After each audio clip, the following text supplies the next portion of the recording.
Today we learned kinetic and potential energy by using a roller coaster as a gold mine. So we're learning science, but we don't even notice it because we're having so much fun.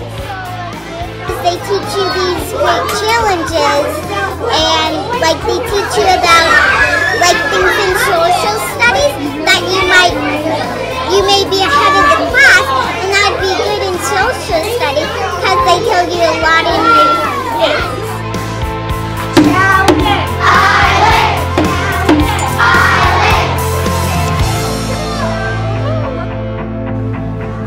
Welcome to Challenge Island! Hi, I'm Sharon Estroff. I am the founder of Challenge Island, and I wanted to tell you a little bit about how I got started with Challenge Island. It was 2002, and I'd been teaching for a few years at that point.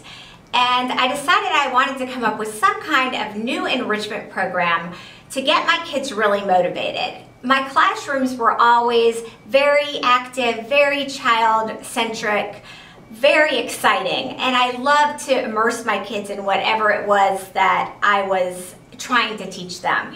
So I wanted to come up with something like that, but I wasn't entirely sure what would be my hook. Until one night I was watching a certain reality TV show, and I had an epiphany. I started thinking, maybe this would be a great way to motivate my students to do some higher level thinking tasks that they weren't so excited about doing just in a regular classroom setting. And what I did was I divided them into tribes. We got tribal buffs, tribal colors, and all of a sudden the classroom had been transformed. A little bit of music, some tribal drums, and there we were on this island, and we were doing challenges. What I did was I gave them an exciting, fun-filled, whimsical problem to solve in this sort of island setting, and the kids couldn't wait to get started, to see them collaborating, sketching out their ideas, putting these things together, trying things, fixing things. It was really a joy to watch. I was just as excited as they were because I'd never seen anything like it. And I realized that I think I had something there.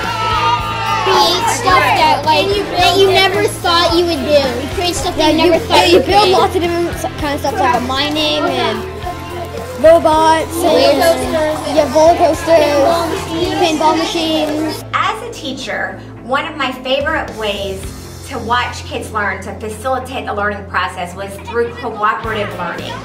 And that is so important because everybody brings something different to the table. Everybody brings a different experience.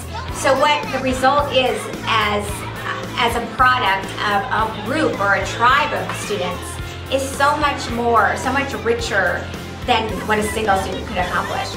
Also, it's teaching these kids how to work with other people, how to collaborate, how to compromise. These are all things that they need to succeed in life, and something that is not formally taught in school. We formally teach this in Challenge Island. The kids would never be able to tell you that we're formally teaching it because it's very carefully woven into each of the challenges. But we are indeed giving them social skills that they are going to use for the rest of their life.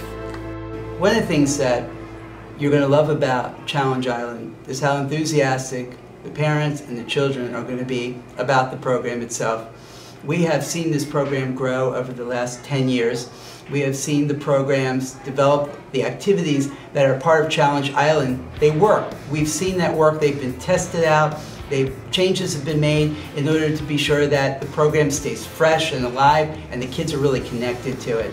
The other thing that we really like about Challenge Island is the values that are embedded into the program itself are the kind of values that we want in our school and that support the things that we're doing at our school as well.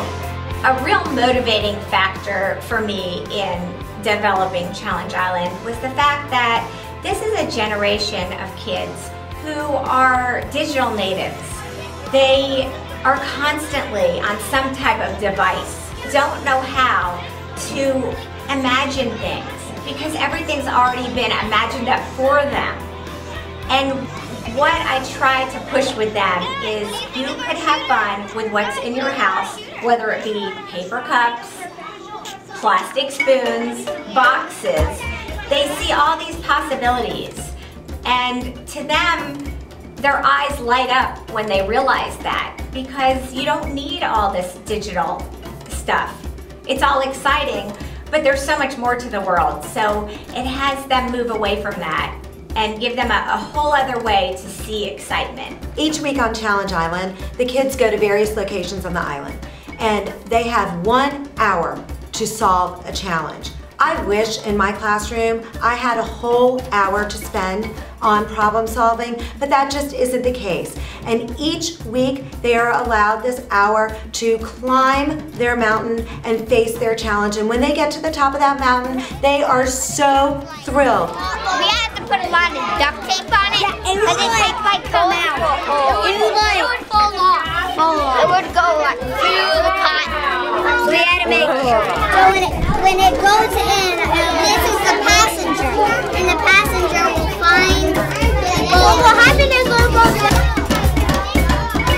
We would love to have you join us at our next Tribal Council so you can outthink, outsmart, and outplay with Challenge Island.